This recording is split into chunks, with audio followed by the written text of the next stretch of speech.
Di sini ada definisi rektal. Apa itu rektal? Rektal adalah bagian akhir dari saluran cerna yang terdiri atas dua bagian superior yang cembung dan inferior yang cekung. Bagian valvinal melebar, membentuk ampula rekti yang berfungsi untuk menampung feses.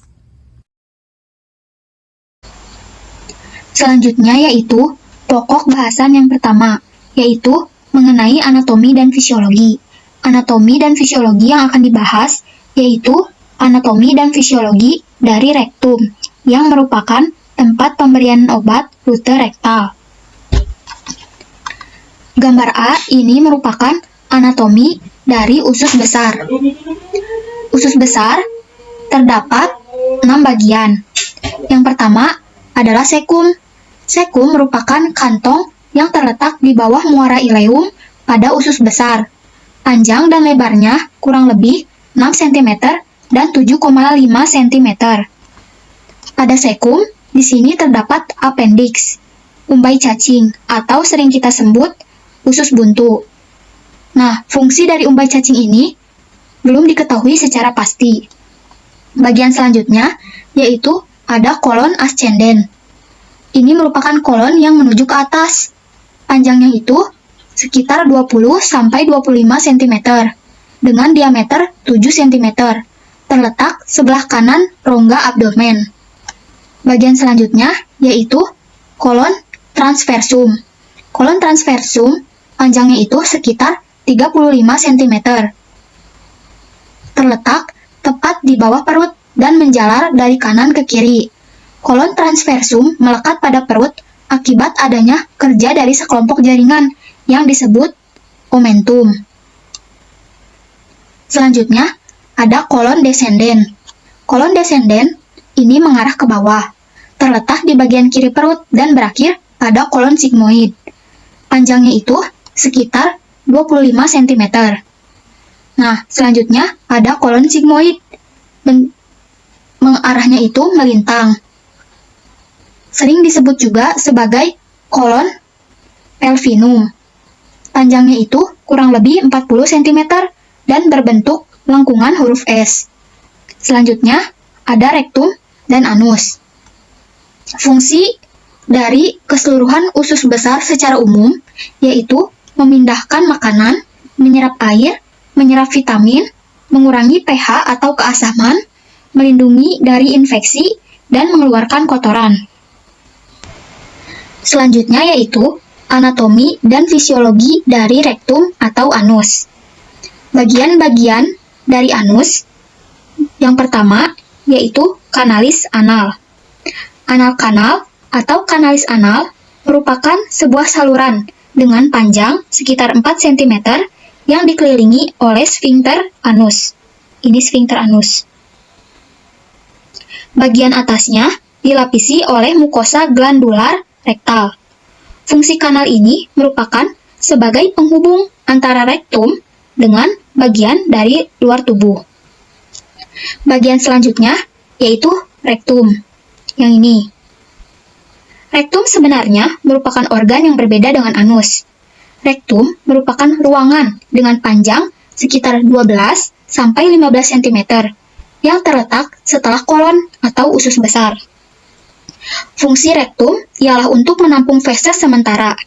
Ketika rektum sudah penuh, maka dinding-dinding rektum akan memberikan impuls atau rangsangan ke otak, sehingga timbul keinginan untuk buang air besar atau defekasi. Selanjutnya, ada sfinkter anal internal. Ini sfinkter anal internal. Sfinkter anal internal merupakan jaringan otot polos yang mengelilingi 2,5 cm bagian kalis anal. Sfinkter anal internal mempunyai ketebalan sekitar 5 mm.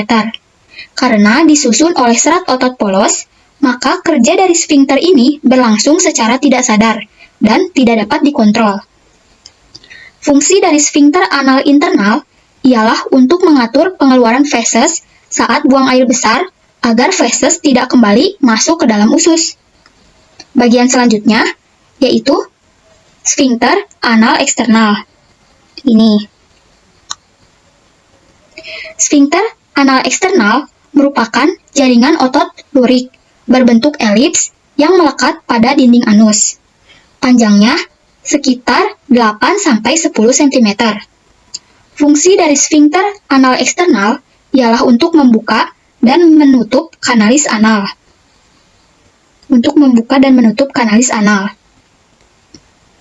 Karena disusun oleh otot rangka atau otot lurik, maka kerja dari sfinkter ini adalah secara sadar. Otot inilah yang membuat kita menahan proses defekasi untuk sementara. Bagian selanjutnya yaitu pectinate line. Pectinate line merupakan garis yang berfungsi sebagai garis pembagi antara 2/3 atas dengan 1/3 bagian bawah anus. Fungsi dari pectinate line termasuk penting karena merupakan bagian yang dipisahkan olehnya itu membuat struktur dan fungsinya berbeda. Bagian selanjutnya yaitu kolom anal di sebelah sini. Kolom anal atau yang juga disebut dengan kolom Morgani ialah beberapa lipatan membran mukosa dan serat otot. Fungsi dari kolom anal ialah sebagai pembatas dinding anus. Selanjutnya ada tujuan pemberian obat melalui rektal. Ada dua tujuan pemberian obat melalui rektal. Yang pertama lokal, diberikan kepada penderita dengan keadaan wasir, radang rektal, dan konstipasi. Yang kedua ada sistemik, yaitu diberikan kepada penderita keadaan muntah atau gangguan saluran cerna, zat aktif yang rusak oleh kondisi lambung atau usus, penderita menolak untuk minum obat, dan rusak pelintasan ke hati. Bentuk sediaan obat melalui rektum ada 3. Yang pertama padat, yang kedua cairan, dan yang ketiga kapsul rektum. Vaskularisasi di rektum dapat terjadi dengan 3 cara.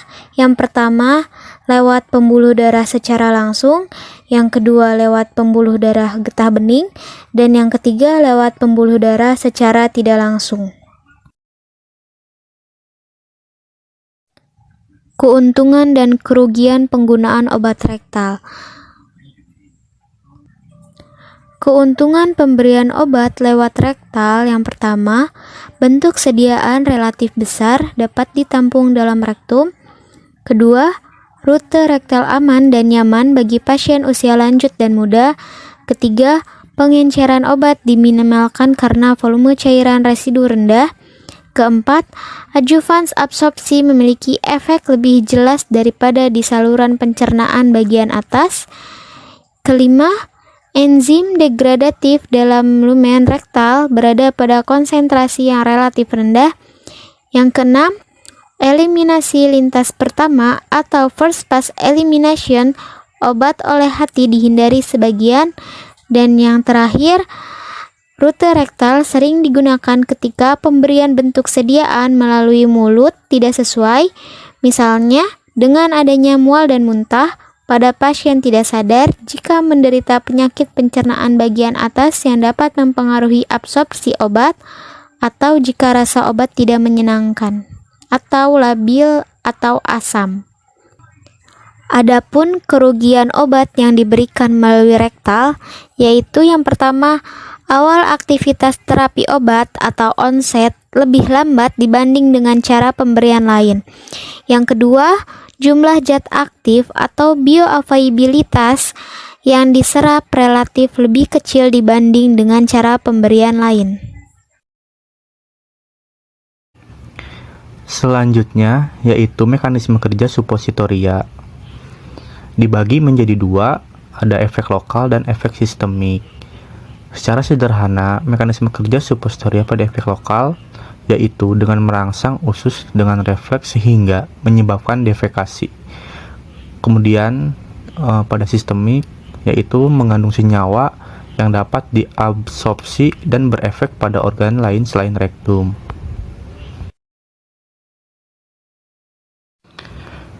Selanjutnya yaitu proses terjadinya pelepasan obat supositoria. Jadi, pertama ketika supositoria dimasukkan, maka akan terjadi peleburan atau pelarutan bentuk sediaan. Kemudian terjadi pemindahan, artinya zat aktif ke dalam cairan rektum. Kemudian akan terjadi pelarutan lalu difusi zat aktif atau yang disebut pelepasan atau penempatan zat aktif. Kemudian setelah itu zat aktif akan diserap di membran rektum atau disebut dengan proses penyerapan, dan kemudian zat aktif akan masuk ke pembuluh darah. Biofarmasi sediaan supositoria. Yang pertama, penghancuran sediaan. Yang kedua, transfer atau perpindahan zat aktif. Yang ketiga, pelarutan zat aktif. Yang keempat, difusi zat aktif. Dan yang terakhir, absorpsi. Proses penghancuran sediaan.